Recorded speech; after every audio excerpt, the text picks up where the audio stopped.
Schopenhauer's most dangerous discovery wasn't about the futility of existence or his renowned pessimism. It was about a particular type of human being who, upon truly awakening to the nature of reality, begins to silently withdraw from the world, not out of depression or defeat, but because of a profound realization that forever changes how they perceive existence itself. In his solitary contemplation, surrounded by books and distant from the social circles that rejected his ideas, Schopenhauer documented a phenomenon we now witness accelerating around us: the quiet disappearance of those who have genuinely awakened to the truth behind the veil of Maya. These individuals don't announce their departure with grand gestures or manifestos. They simply fade from the endless cycle of social performance and material pursuit, leaving behind puzzled friends and family who cannot understand what appears to them as inexplicable withdrawal. Today, I'll reveal Schopenhauer's forgotten warnings about why the truly awakened inevitably become invisible to the sleeping world, and why this pattern, once recognized, might forever change how you understand your own growing distance from the superficial concerns that once seemed so important. The mystery I'm about to unravel isn't merely academic philosophy.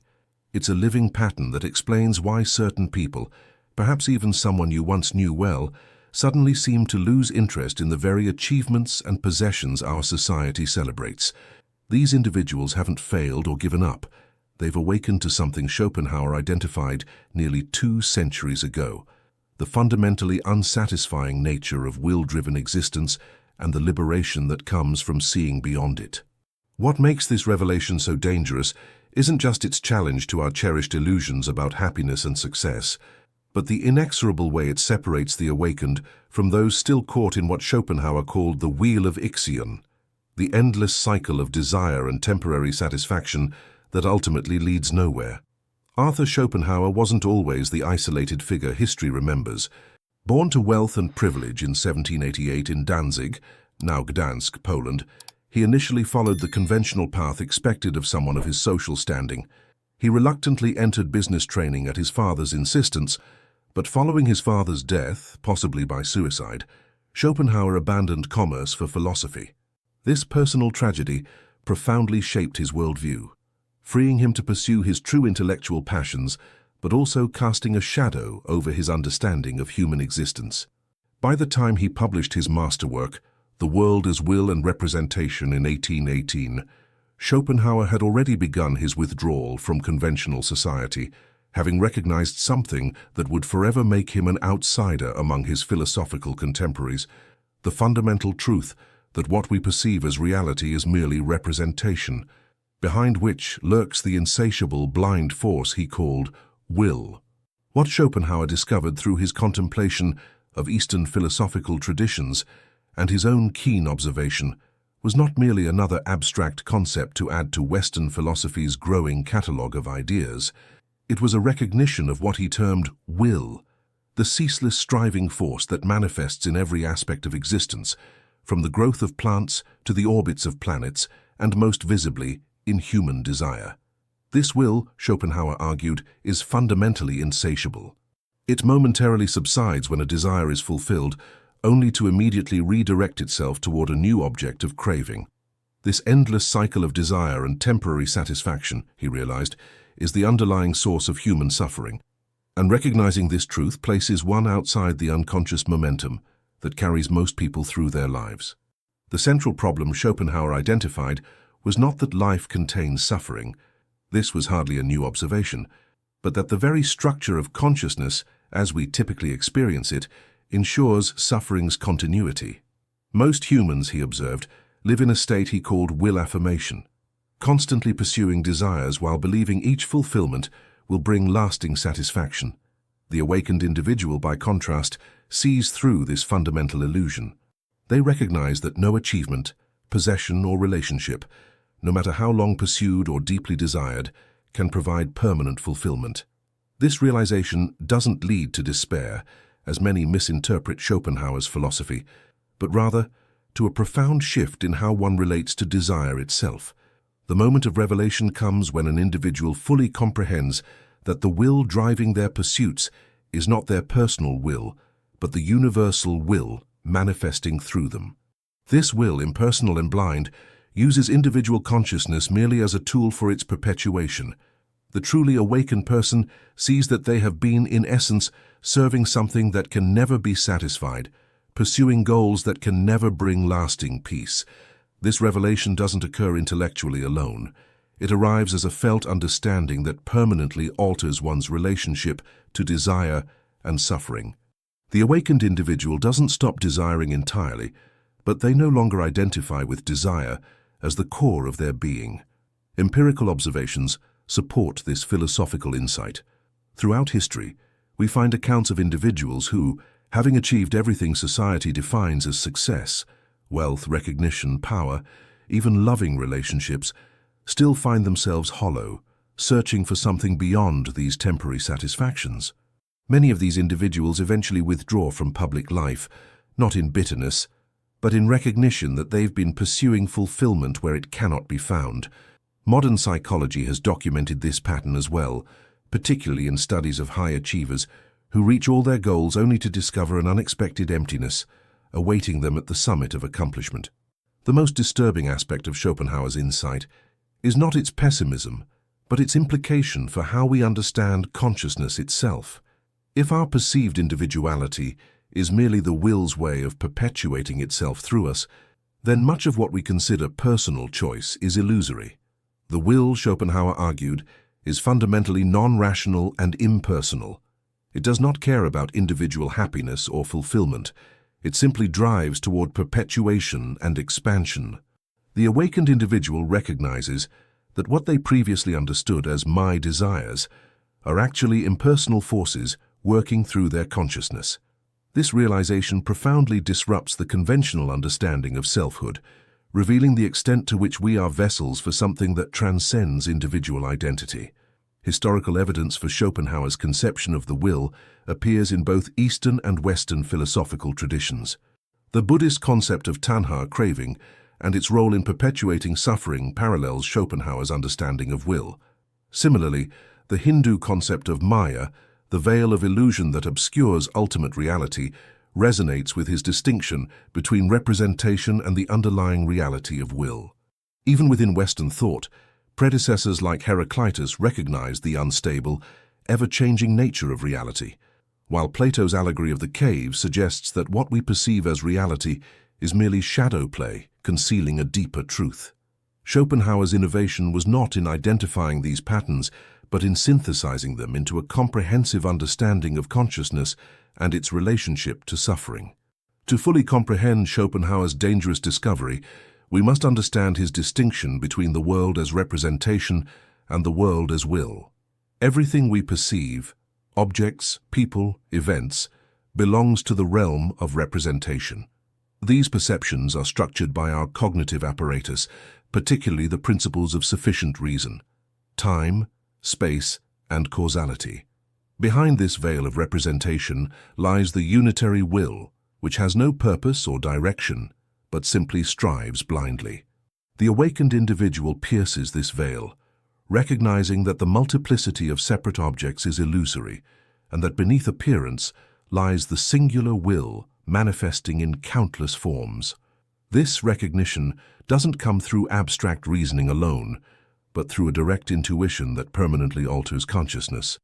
The main danger of this awakening lies not in the knowledge itself, but in its social consequences. The truly awakened individual inevitably finds themselves alienated from conventional society. Having seen through the illusory nature of the pursuits that occupy most people, they can no longer participate in these pursuits with the same unconscious enthusiasm. Social gatherings centered around status, acquisition, or entertainment begin to appear as elaborate performances devoid of substance. Career advancement loses its allure when recognized as merely another manifestation of the will's endless striving. Even personal relationships become complicated when one party has awakened while the other remains identified with conventional desires and goals. This awakening creates a secondary problem. Communication becomes nearly impossible. The awakened individual lacks adequate language to convey their realization to those still identified with the will. Any attempt to explain their changed perspective is likely to be misinterpreted as depression, cynicism, or arrogance. Schopenhauer himself experienced this communication gap, finding his ideas rejected by the philosophical establishment of his time.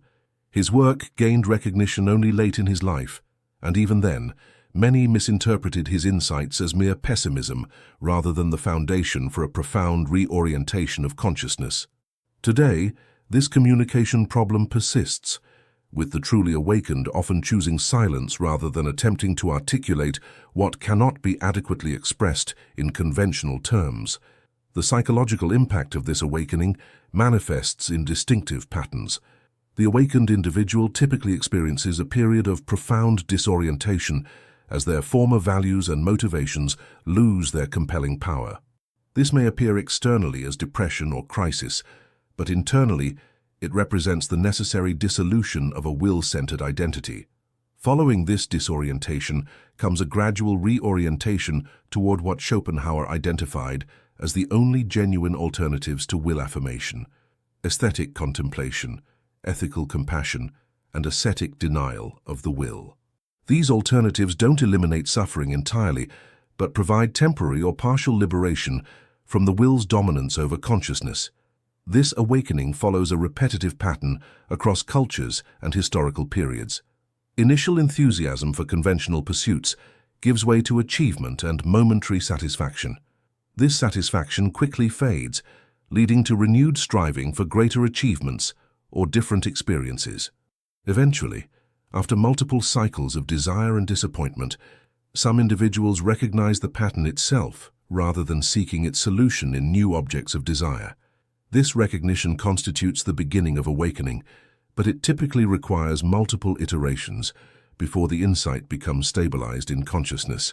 The truly awakened aren't those who have had momentary glimpses of this truth, but those who have integrated it so thoroughly that they can no longer return to their former relationship with desire. Society naturally resists this awakening through various mechanisms. Consumer culture continually presents new objects of desire, promising that this purchase, this experience, or this relationship will finally provide lasting fulfillment. Social validation reinforces will-affirming behaviors, while questioning the value of endless striving is often stigmatized as failure or maladjustment. Even spiritual traditions can become co-opted, offering techniques that claim to combine awakening with continued worldly success and ambition. The truly awakened individual recognizes these resistance mechanisms for what they are: the will's attempt to maintain its dominance over consciousness by accommodating superficial critique while preventing fundamental reorientation. This awakening is not merely an individual phenomenon, but a collective possibility. Throughout history, small communities have formed around the recognition of will's tyranny and the pursuit of alternatives. Monastic traditions in both East and West represent institutionalized attempts to support the denial of will through communal practices. Artistic movements have periodically emerged that prioritize contemplative appreciation over commercial success or technical display. Ethical communities organized around compassion rather than competition occasionally flourish before being reabsorbed into mainstream culture. These collective manifestations of awakening suggest that liberation from will dominance is not merely a solitary achievement, but a potential alternative mode of human social organization. Systematic patterns emerge among the truly awakened. They typically reduce their material possessions, not from ascetic self-denial, but from recognizing the burden these possessions represent as objects of concern and maintenance. They withdraw from competitive career paths, not from fear of failure, but from seeing the emptiness of success defined in conventional terms. They often relocate to environments that support contemplation, whether natural settings removed from urban stimulation or communities of like-minded individuals who share their values. Their communication becomes more selective, often preferring silence to speech when words would merely reinforce illusion. Most notably, they develop what Schopenhauer called the better consciousness, an awareness that transcends individual identity and recognizes the underlying unity of all beings. Schopenhauer categorized this awakening process into distinct stages, each representing a progressive distancing from will identification. First comes intellectual recognition, understanding conceptually that desire leads to suffering and that fulfillment is temporary. This intellectual stage, while necessary, is insufficient for genuine awakening, as the will continues to operate unconsciously despite this understanding. The second stage involves experiential verification, as the individual consciously observes the pattern of desire and disappointment in their own life. The third stage brings emotional detachment, as identification with desires begins to weaken through continued observation. The fourth and most profound stage is what Schopenhauer called will denial, not the suppression of desire, but the fundamental reorientation of consciousness away from will affirmation toward alternatives that transcend the individual striving self. The first type of awakened individual Schopenhauer identified is the aesthetic contemplator. This person finds temporary liberation through deep engagement with art, music, or natural beauty. In aesthetic contemplation, the will momentarily subsides as perception becomes disinterested, focused on the object's essential nature rather than its potential usefulness or relationship to desire. The pure subject of knowing, freed temporarily from will's demands, experiences a state Schopenhauer described as will-less consciousness.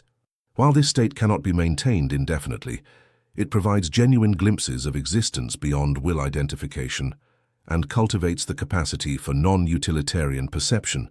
The second type is the ethical individual centered in compassion.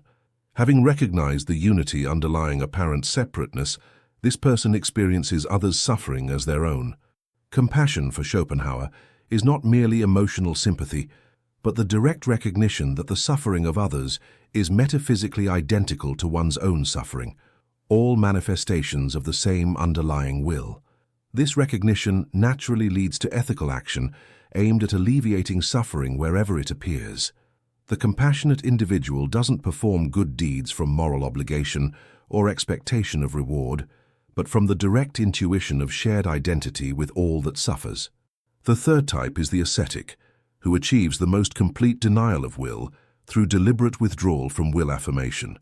The ascetic doesn't merely redirect desire towards spiritual goals, but fundamentally reorients consciousness away from desire itself. This reorientation manifests as voluntary simplicity, sexual continence, and non-resistance to suffering. The ascetic doesn't seek suffering as punishment or purification, but accepts it when it arises, recognizing it as the inevitable consequence of embodied existence. Through this acceptance, the ascetic progressively weakens will's hold on consciousness, approaching what Schopenhauer described as the state of complete resignation. The fourth type, rarest and most completely awakened, is what Schopenhauer called the saint or sage, though these terms should be understood philosophically rather than religiously. This individual has so thoroughly transcended will identification that they exist in what Schopenhauer called a state of grace, continuing to live in the world while no longer being driven by its conventional motivations. The saint-sage doesn't withdraw from activity entirely, but acts from motivations incomprehensible to those still identified with individual will. Their behavior may appear irrational or even destructive from conventional perspectives, as they no longer value what society values or pursue what society deems worthy of pursuit. The integration process for the awakened individual begins with recognition of one's predominant type and the cultivation of practices that support that orientation. The aesthetic contemplator develops disciplines of perception that facilitate disinterested observation. The compassionate individual creates opportunities for ethical action that extend beyond conventional charity. The ascetic establishes conditions that minimize distraction and temptation. The saint-sage, having transcended even these categories, lives from a spontaneity that requires no external support or structure.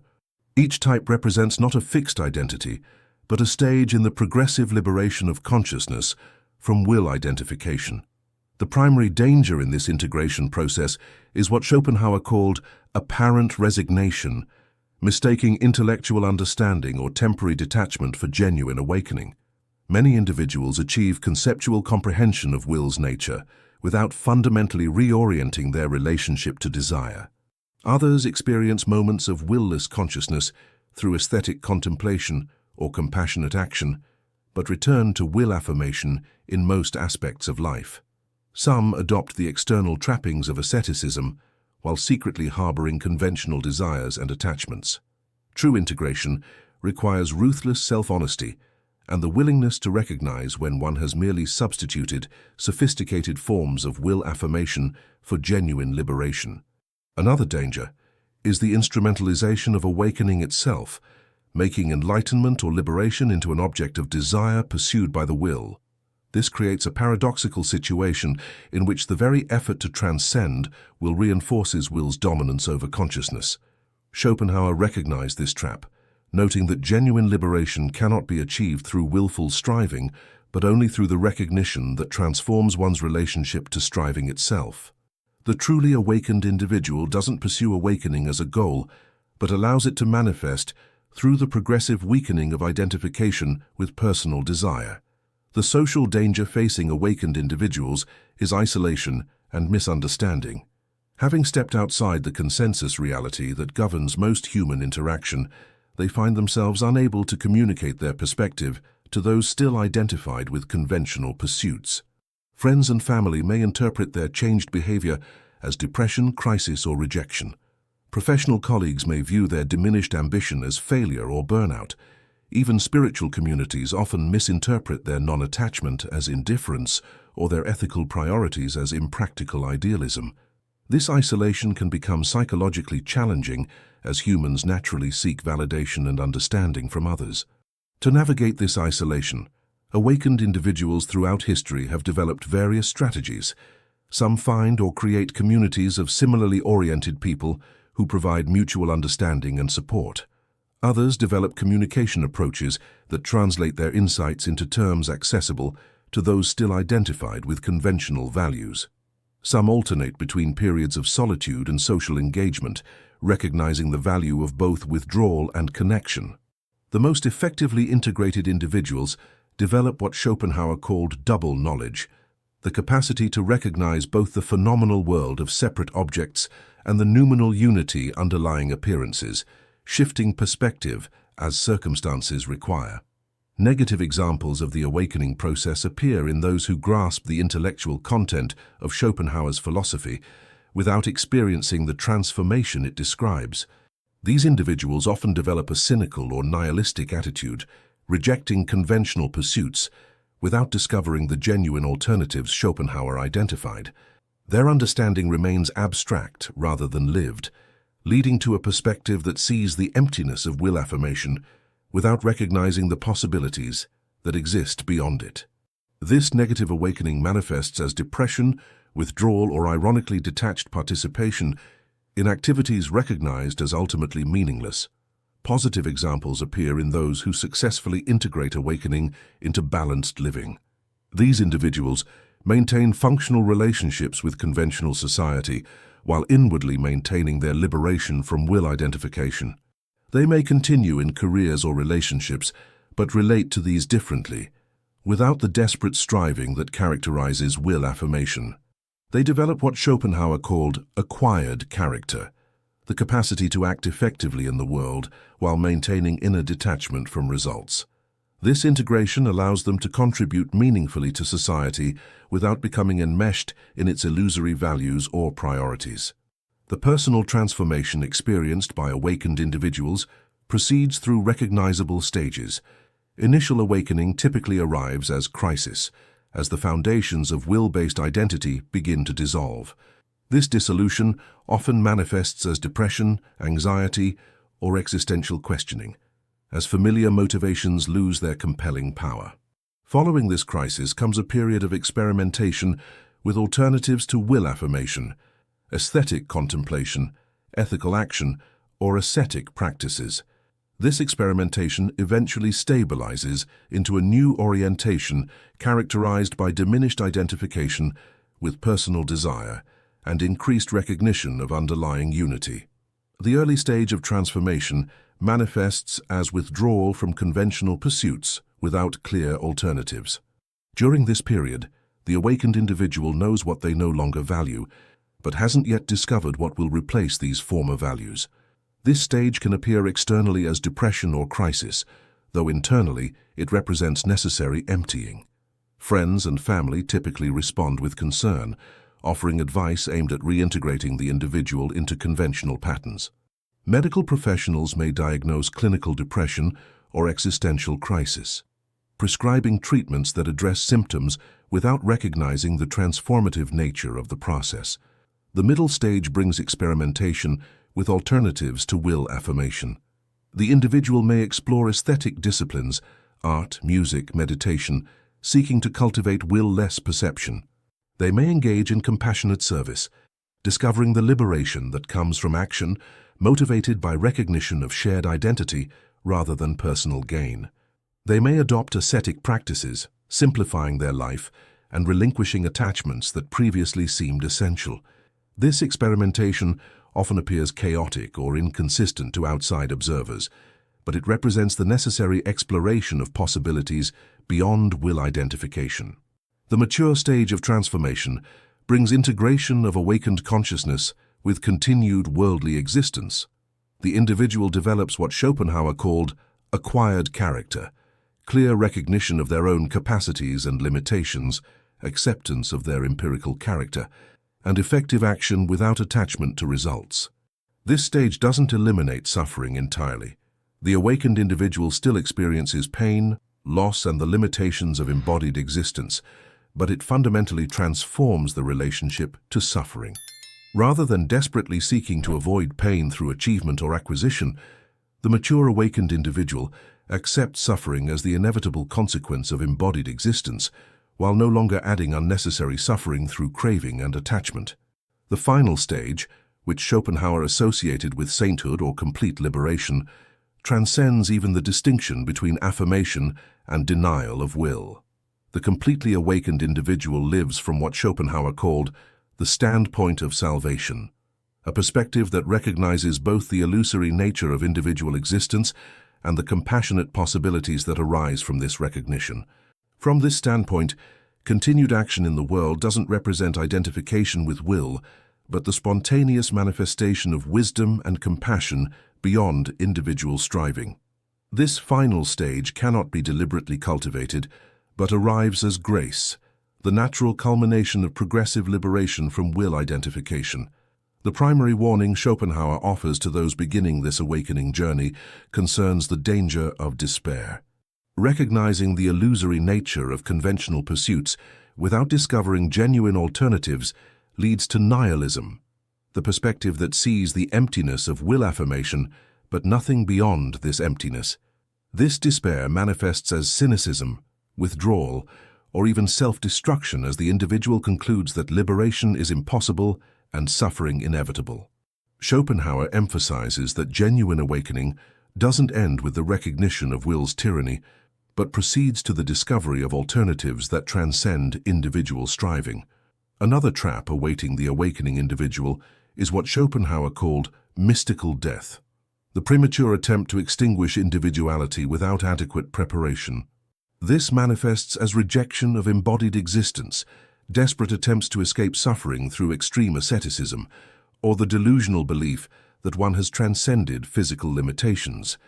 Genuine awakening, Schopenhauer emphasizes, doesn't reject embodiment, but transforms one's relationship to it, recognizing both its limitations and the possibilities it presents for liberation through aesthetic contemplation, compassionate action, and gradual denial of will. Our third trap is the spiritualization of ego, the subtle transformation of awakening itself into an achievement pursued by the will.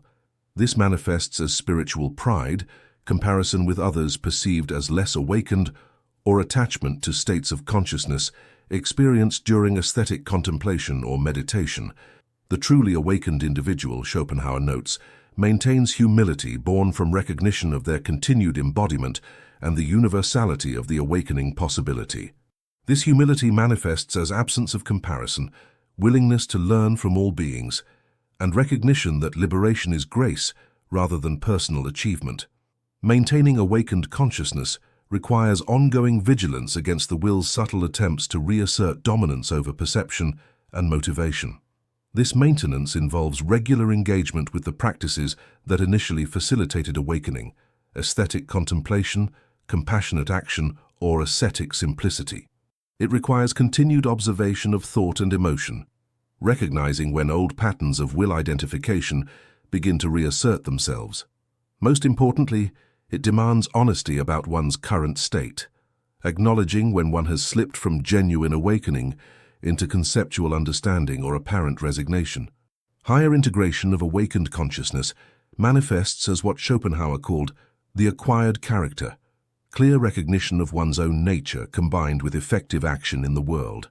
This integration doesn't eliminate individuality, but transforms its meaning from identity based in separation to expression of the underlying unity Schopenhauer associated with the thing in itself.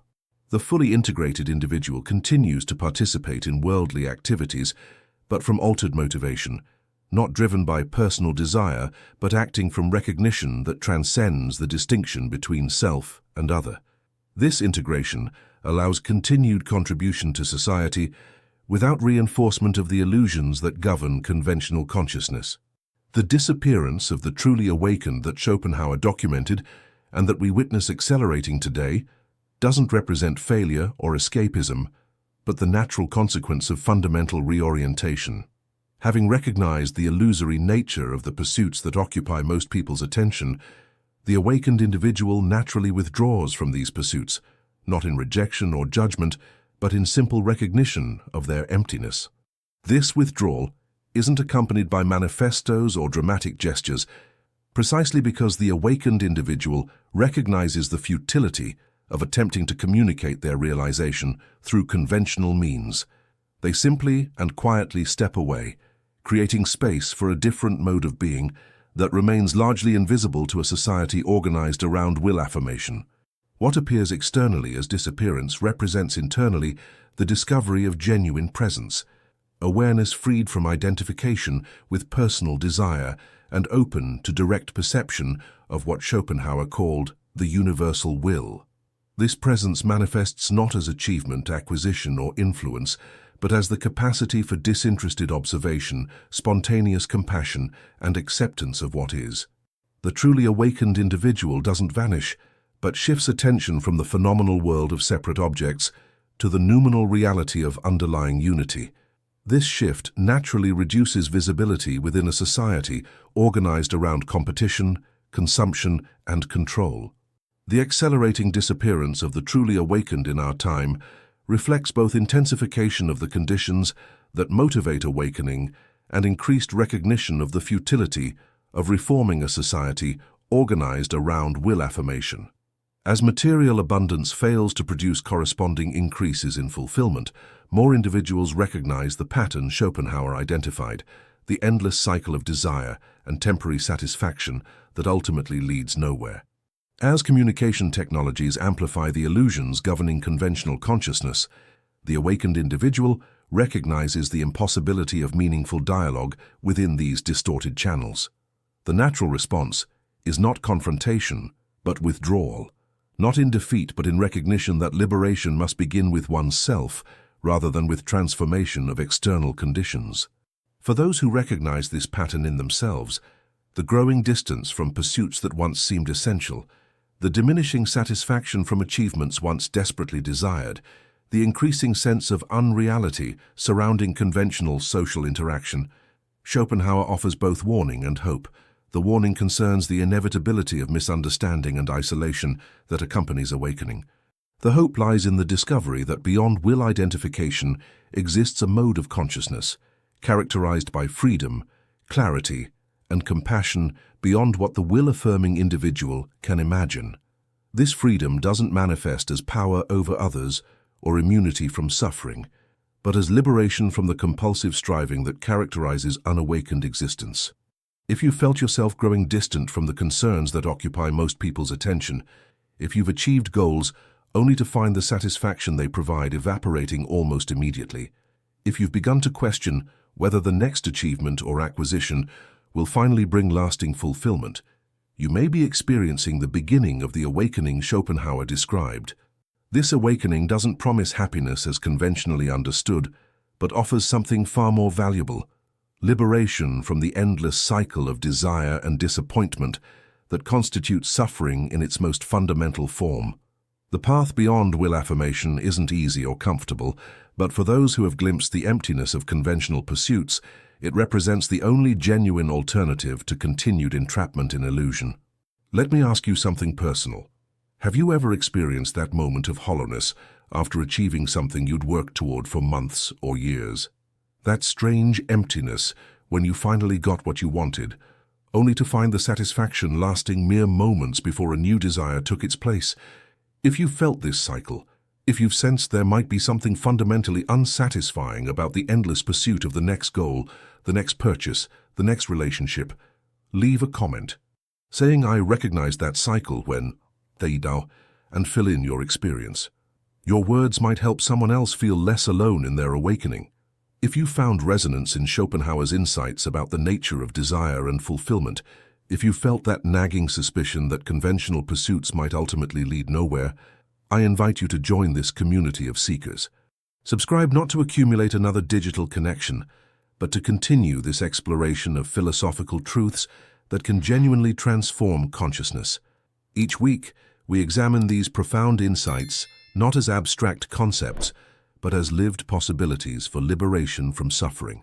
Share in the comments which aspect of Schopenhauer's understanding of will and representation most resonates with your own experience. I take time to read and respond to these reflections personally. And if you know someone struggling with the emptiness that often follows achievement or acquisition, share this video with them. Sometimes the understanding we most need comes through unexpected channels. In our next exploration, we'll examine Schopenhauer's insights into how art creates moments of genuine freedom from will's dominance, temporary glimpses of existence beyond desire and striving. Until then, remember, recognizing the patterns that create suffering is the first step toward authentic liberation.